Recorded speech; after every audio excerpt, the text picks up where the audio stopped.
Good morning, Callie. Hi. How are you? Good. Good to see you. Good to see you too. I'm so thankful to meet your glorious self in the virtual sphere, at least. I'm Now so we both thankful to are. I know, it's like a party. I cannot find enough reasons to wear this thing. I live in a very small podunk, New Jersey town. And so the other day when I made those videos of me dancing with it with the bus, I some neighbors walked by and were staring. And I was like, whatever, man. I just love sticking out anyways. So it's really funny now because I'm just like a giant disco ball and it's my favorite. I think next I'll wear it into the grocery store or something and just really rock Yes. everybody's world. Yeah. Yes. People need um, that. People need that right now. A little bit of extra sparkle and delight and wonder and surprise on their grocery trip. it's so true because people already stare at me because of my hair color, and so I might as well just give them the whole show, Just you go know. there. Yeah. Where's your favorite place that you've worn your things to and gotten reactions from? This wasn't on our list of questions. Just in general at the market, just like at any kind of handmade market. My favorite, it's actually not me, but when my mom comes, she is my best cheerleader, always has Oh been, my and she will God. just strut Yes. up and down, and she's much more of an extrovert and a megaphone than I am, and it's just strutting and dancing, and everyone loves her, and That it's sounds like amazing. my So mom just too. yeah, seeing the sparkles in just any environment where people are not expecting it Yeah. is great. I mean, at a festival or any kind of bigger event, people still everyone will come up Yeah. and say something. Right. That gives me such a good idea. I should get one for my mom for her to wear with me at festivals because yeah, she is my biggest and best billboard. She's just will go up to everybody and she takes these cards that I have. I did an event once where it was indoors and everyone was waiting in line for something, but I was set up and she was like, give me some of your cards. I'm going to go tell everyone to come over when they're done in line. And I was like, okay. So yeah, she definitely needs one. We were at a music festival and there was a lady wearing butterfly wings and she was doing bubbles and just my mom was like, I want to do that. And she had a fit about it because she didn't have those wings yet. So yeah, I definitely need to get her something. Sounds like our Well, moms would be good friends. yes, for sure. Oh, I love that. Well, why don't you introduce yourself and your business and tell us where you are? My name is Callie Konane Rickards, and my business is Konane, my middle name. It means bright as moonlight in Hawaiian, and it's what most of my friends and family call me. Although, side note, I just had a birthday, and my girlfriends threw me a baptismal renaming ceremony. Oh my gosh, Yeah, it amazing. was amazing just to reintroduce them and Yeah. everyone to know that it's okay to call me Callie, because for a while I was like, just please call me Konane, and now I just want Okay. to be more fully integrated with all of my names. So I love Callie, that. Konane, all of them work. So Oh, my business is Konane, and I'm based in Maryville, Tennessee. It's right outside of Knoxville in the foothills of the Smoky Mountains. It is glorious and mhm. beautiful. Don't move here. Yeah. And It's beautiful. but Don't. so yeah, so I make mostly festival wear, party, anything celebratory is kind of the end of where people wear a lot of my makings, which is mostly fully sequined kimonos, as you see both of us sporting right now. Yes. And My hair is showing yeah, more. so it's just everything's covered in sequins for me right now. I don't know that that'll be my forever, but Yeah. it's what I'm doing right now and what I'm loving. So yeah, that's kind of just the gist of it. I say that my business is clothing to help people radically express themselves. I've always been an introvert, super painfully shy. And so Mm, for me, wearing something sparkly and glittery that gets someone to start the conversation is so helpful for me, because I'll talk to you, but it's yeah. really hard to break the ice. And so for me, clothing has been super helpful to do that and just get me out there more. Yeah, that's And so smart. Yeah. How did you get into it in the first place and deciding to sew it all and to make them? Well, I started sewing in high school. I have always been just like on the extra large plus size side of life and would go to thrift stores in the 90s and cut and sew my own stuff just to like be cooler or whatever. Yeah. And then I went to college at RISD, the Rhode Island School Oh of yeah. Design, Hmm. and I studied textiles there and I focused on knitting and printing mostly, silk screening.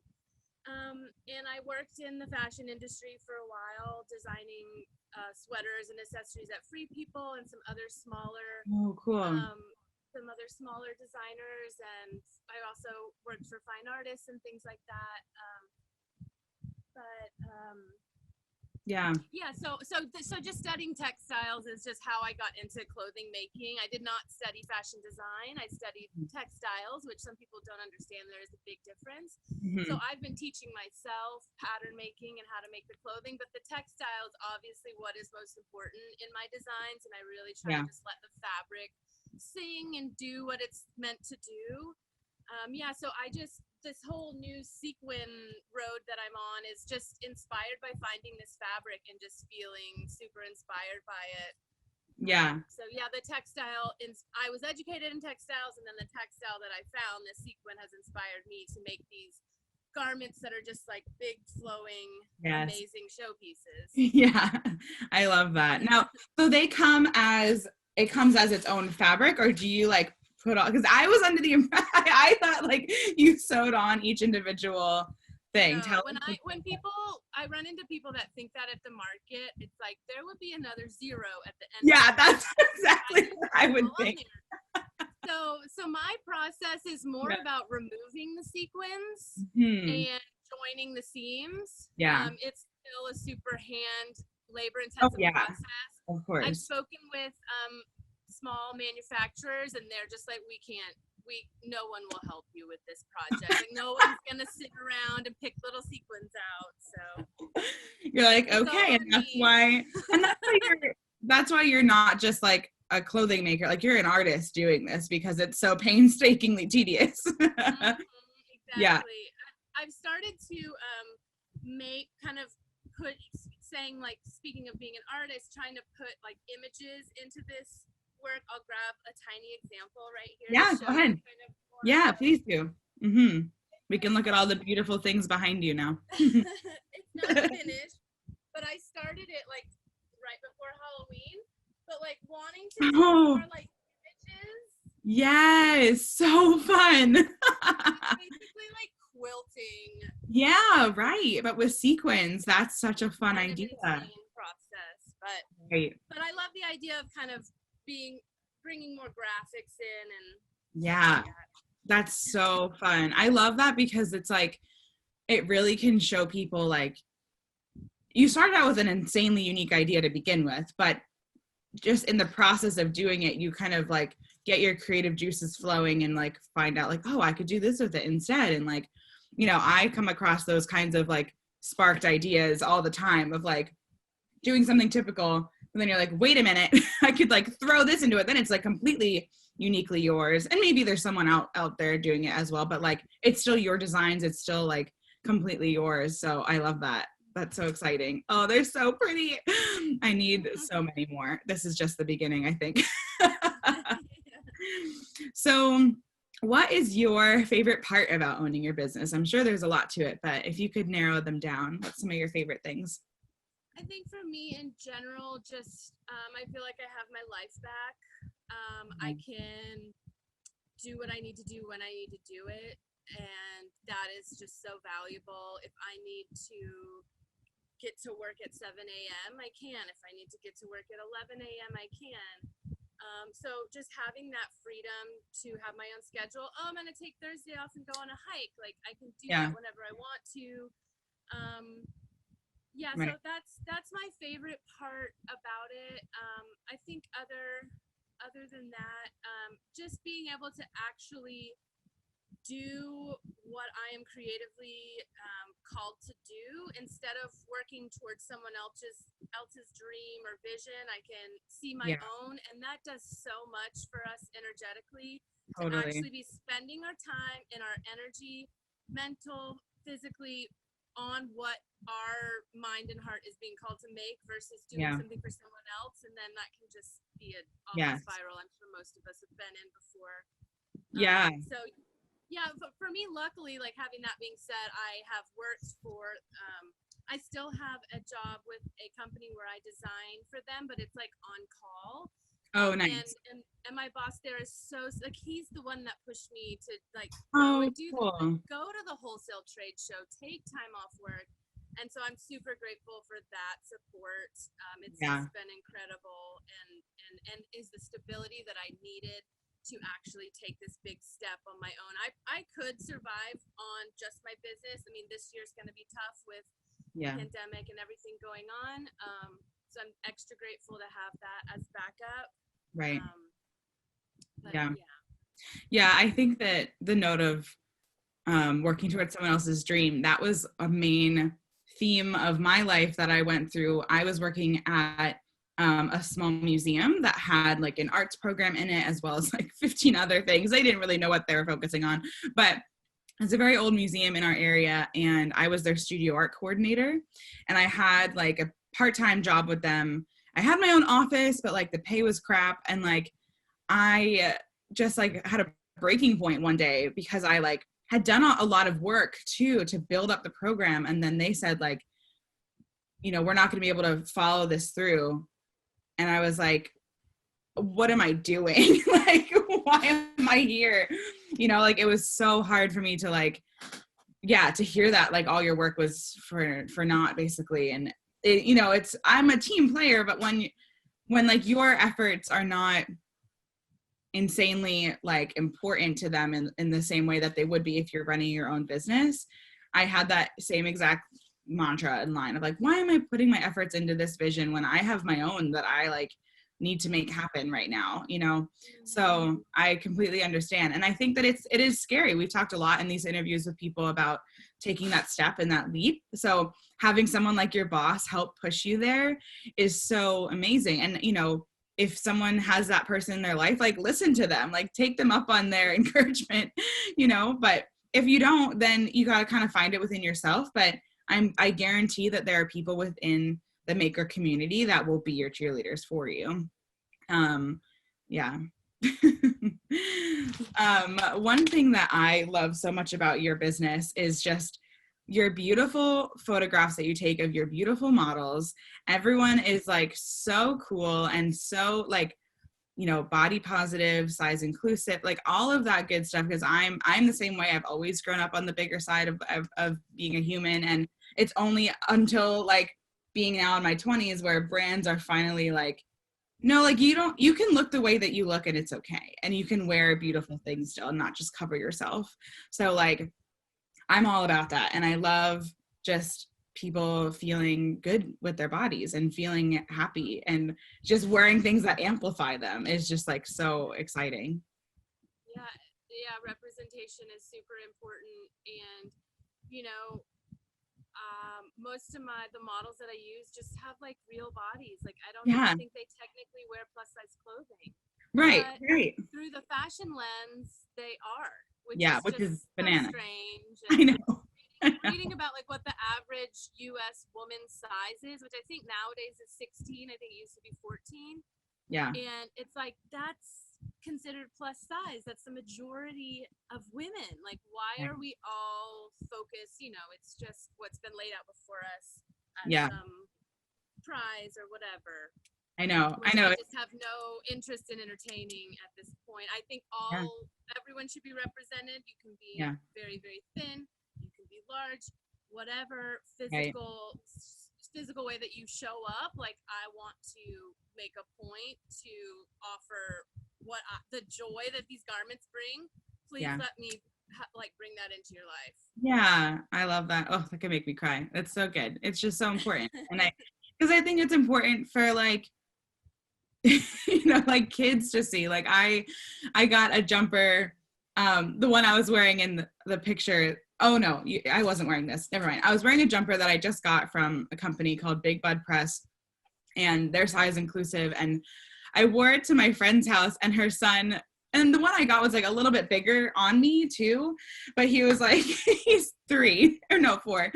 And I get out of my car and he's like, wow, you look fat in that. And I was like, yeah, right. And I was like, you know, I think the old mindset I used to have would have been like, oh, that's not nice to say that to someone. But it's like, he's just acknowledging like a big human in his eyes, you know, and also it was all one color. So it was like generating this like large figure. And I just like laughed because I was like, I know, right? I feel pretty big in it too, because it's bigger than me. And we just had a good laugh at it. But like training kids to just change the script of like, someone's big and they exist and that's just who they are. It's not something to be shameful of, you know what I mean? Even just using that word, you look fat in that, it's like, okay, that's descriptive and it has no negativity to Exactly. Yeah. Taking that approach to it.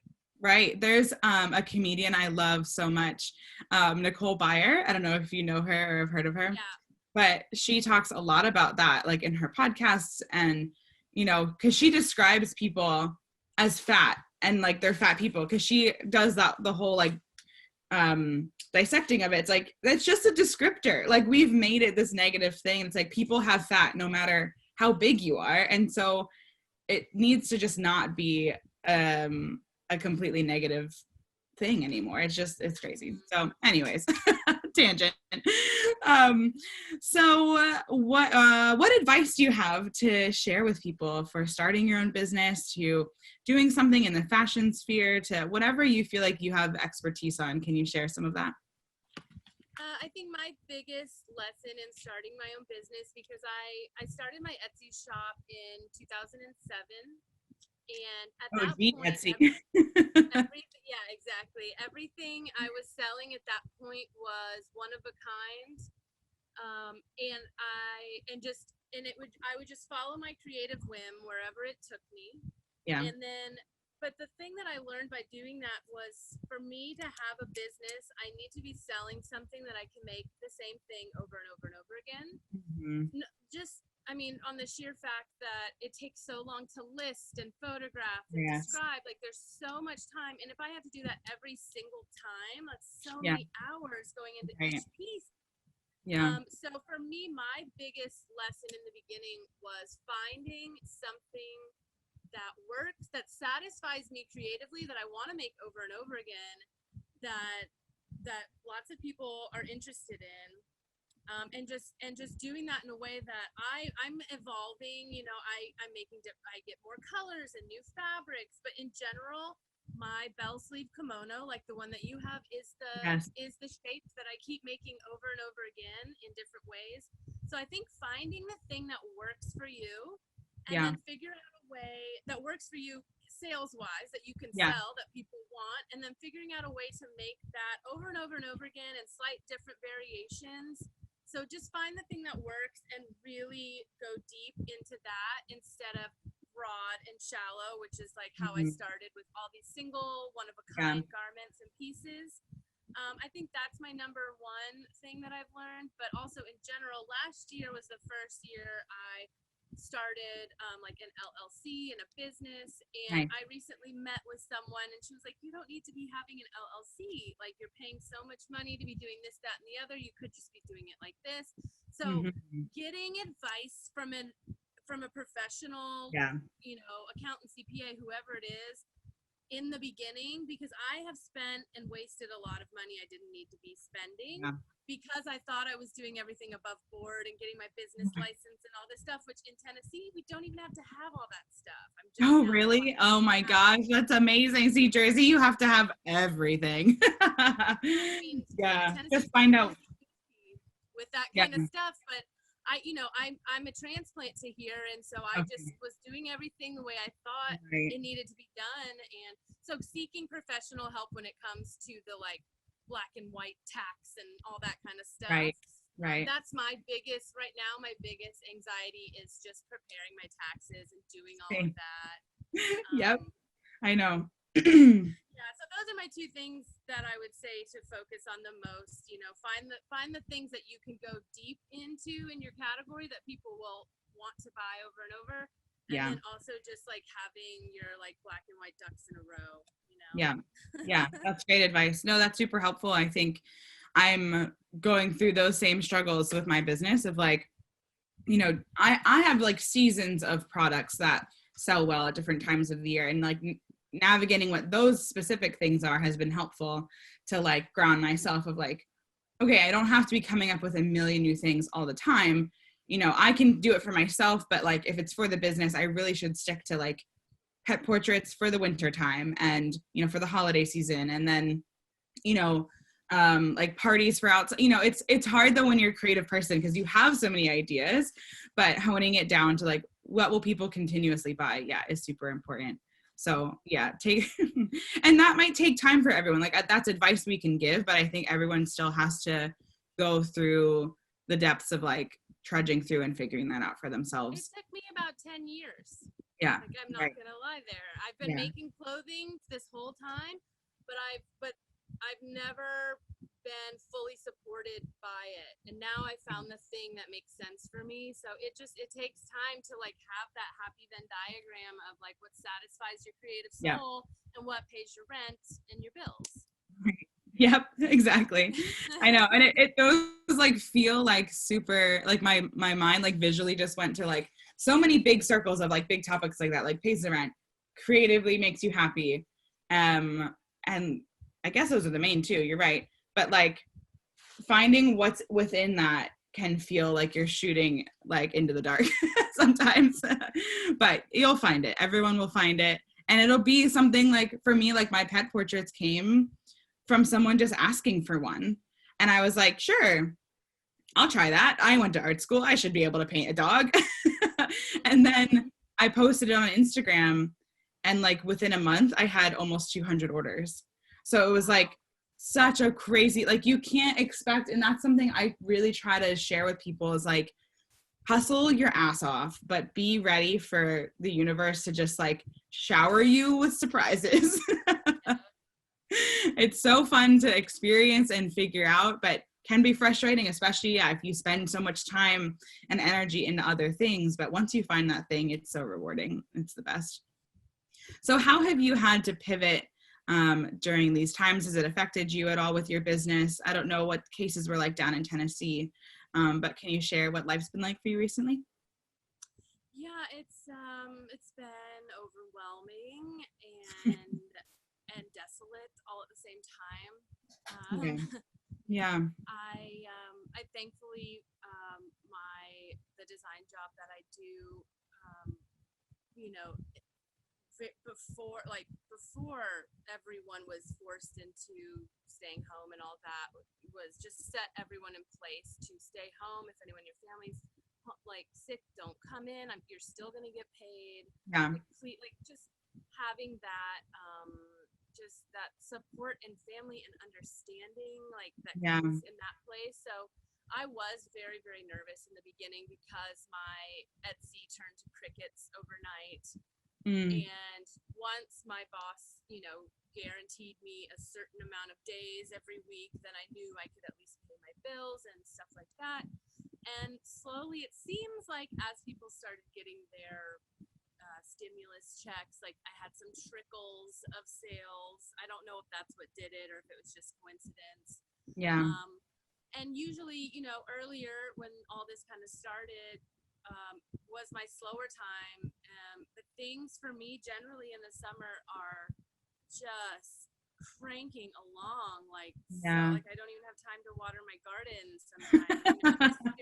And like my garden is just thriving and amazing. Oh no. So I've been making some masks to what I started doing in the beginning was just making cotton masks with wire nose pieces and filter pouches and donating them to I was sending them to New Orleans where they had the biggest outbreak, and I had just come from Mardi Gras when that city supported me so well at a pop-up I did at a boutique called St. Claude Social Club, and it was just such an incredible experience, and that city just embraced me. Like Mardi Gras and my sequins is like a match made in heaven. Yeah, seriously.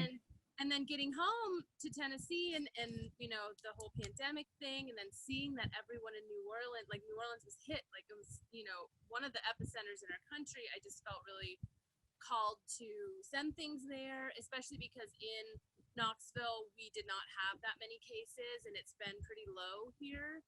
You know, we're lucky in that regard that we're kind of spread out. I mean, I live in the country. It's very easy for me to avoid people and crowds and all of that.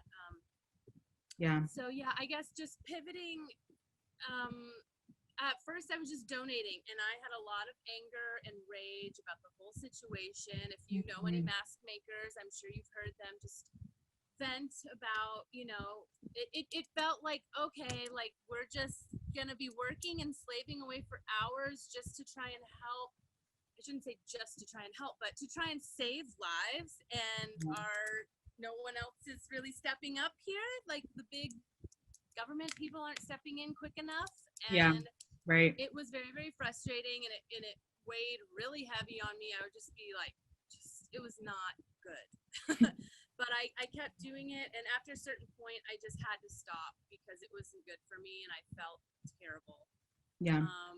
Like I just physically, mentally, spiritually exhausted from it all. So what I had to do is what I wanted to do the whole time was make some fashion versions of masks that felt good to me, that still you can put a filter in, that have a nose piece, you know, like. Oh my gosh, those are incredible. That are so amazing, you know. And it's like, at first it's like, everyone deserves to afford a mask. Everyone. So I wasn't wanting to, you know, this is not free, and it cost me time and all the things. So that finding like when and how to do that felt tricky as well. You know, it's like all of our messaging and things are really important right now, and what we're talking about and what information we're sharing. So I've shared one photo of this mask and haven't really been pushing that. I definitely have just mixed feelings about the whole thing. So that's been my main like kind of pivot, and then just thinking of smaller, lower price point items, because people aren't necessarily wanting to buy the kimonos that, you know, are, you know, my most common one is $200. There, you know, people are right now, like, I'm making earrings out of the sequins that I take from the process to try and be more sustainable and to, you know, just kind of use all of the resources that I have, making these lower price point items for people to still bring the sparkle and the fun, but maybe in a way that, you know, it feels more comfortable for people to do right now. Well, that's incredible. And I think that, the topic of mask making, we have another person in the group that's their main business now, is making and selling masks that are more fashion-y. Like they have like a giant string on the back so you can make a big bow with them, and they're really beautiful. But she was telling me that she couldn't make any paid ads through social media platforms. They like wouldn't accept it because it was profiting off of the pandemic. They like sent a specific message relating to that. And it's bananas to me because it's like people's mindsets, you and her and like other people that are genuine, you're processing what we're going through your creative outlet and through your means, you know what I mean? So like you should be allowed to say that and to do that and represent what you're passionate about, because you're bringing a unique voice to a very crazy time. And so it's so infuriating to me to find out about that, because it's like, why is this happening to small businesses when like companies that like don't even make masks in general at all are now making masks and are profiting from it and making advertisements, and we're seeing ads on all of our stuff for it. It's like, oh, but they're allowed to because that's not their main thing, that they sell other things too, so it's okay. you know, it just makes me really angry. So I understand your rage of it all, not from the point of making them, but just from supporting people who are doing it. It's just, it's wild. So good on you for going for it and starting to make them the way that you want them, because like, this isn't like, it's in reaction to the pandemic. I think at first it was like people were responding out of fear and buying them and needing them just in general. But now that we're seeing it like perpetuate in our culture, like they're going to be around for a long time. So like we can kind of exhale a little bit and say like, okay, yeah, now we can buy them that look fun. Like they can be beautiful, you know, and it's like not just like it's a necessity, but now we can embellish them and it can be expressive. Yeah, totally. In the beginning, when I was just donating, when everyone was just starting to get all this out, no, there was no mask. Everyone bought them all. There was no masks to be had anywhere. Right. That's when I was making all of the cotton, you know, the Right. specific. I did all the research and was making them to be legitimate. Right. And and then once I saw that bigger companies were being forced by whatever the act was that was established or enabled to force companies in the US to start making these things, then I felt like, oh, these factories are going to be pumping out thousands an hour. Yeah. Like, it's fine for me at this point, now that there is factories producing Yeah. in our country that we can access quickly and Yeah. cheaply. Right. Now that all that is available, it's okay for me to do what I want to do.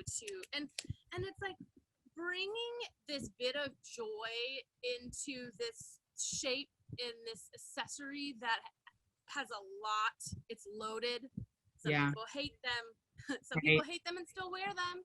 You know, it's like there's a lot there. Yeah, for sure. It's so much. There's so many layers to it all.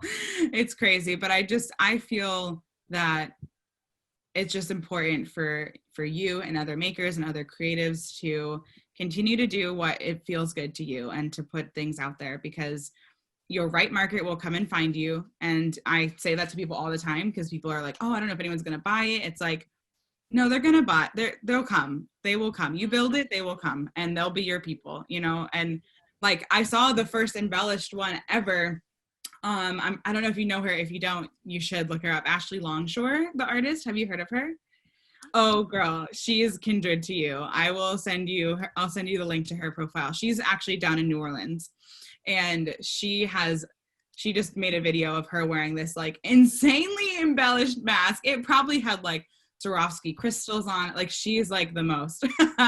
But when I saw that, I was like, and she's someone who is big and bold with everything that she does. So it's like, oh, of course she has one like that. And now I'm hoping that, yeah, more everyday people will start buying fun things like that. So yeah. Do you have plans to make those more and to sell them? Or if you don't want to talk about it, you don't have to, but. No, I do. I have a plain one on my Etsy shop, and I also have this embellished like crystal fringe version.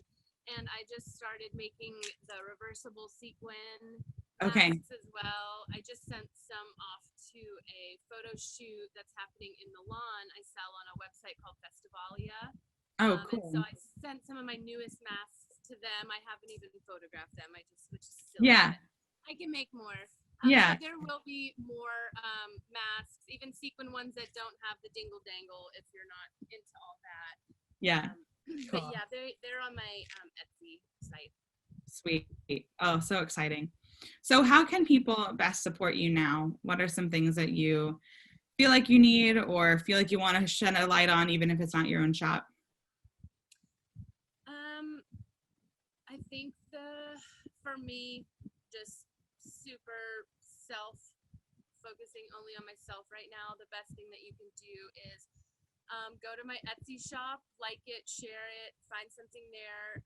I am super flexible and open to messages and collaborations and custom things. I make custom things for people all the time. So finding a way that you can bring some sparkle into your life and allowing me to be that facilitator is probably the best, most helpful thing. And also just by following my Instagram, which is at Konane Wild Craft, and I'm also the same on Facebook. In general, right now, there's a huge movement. This video will be on YouTube for a long time. Right now, we're like in the middle of huge protests in all the major cities for Black Lives Matter. And what I have been doing is, for me, I feel I'm not necessarily out on the streets, but I am taking other actions by mailing letters and signing petitions and trying to share all the information that I have with people in my stories. And Yeah. So just being aware and having an open heart and mind, I think, is the best way that you can support everyone right now. Yeah. And just Okay. being patient and listening and just taking a step back. I think that's really hard for a lot of people to do, is to pause, Right. to listen, and to step outside yourself. Like, try and just step back and observe, the full picture, observe it all. Right. And then find the ways that are your strength to make a difference, to Yep. be heard, to help others be heard. Yeah, that's so good. Oh, well, thank you so much for taking some of your time today and chatting with me. It's so special to finally meet you, and I hope to hopefully meet you in person someday. Yeah, I would love that. Yeah, and if you buy something from Callie, take a video of yourself dancing around in it. It's like so magical to have video proof of these things. They are better in video than in stills. They're just so gorgeous. But thank you so much, friend. I will talk to you soon. Thank you. Bye.